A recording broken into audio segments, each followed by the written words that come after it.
Barcha hokimlar, ablano, rayonlar rahbarlari, maktab, texnikum direktorlari, oliygoh rektorlari eshitib olsin. Yozgi ta'til vaqtida bironta ta'lim muassasasi yopilmaydi.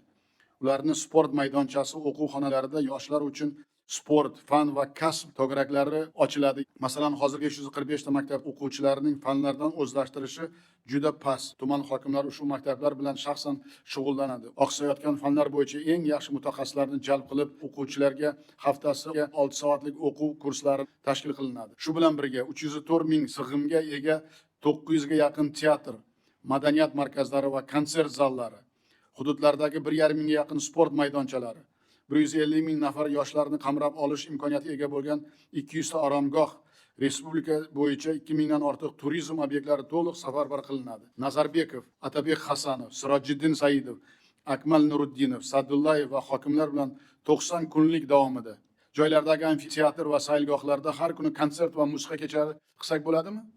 Madaniyat va istirohat bog'larida san'at ko'rgazmalari, she'riyat kechalari va intellektual o'yinlar tashkil etsak bo'ladimi yo'qmi? Men o'ylayman bo'ladi.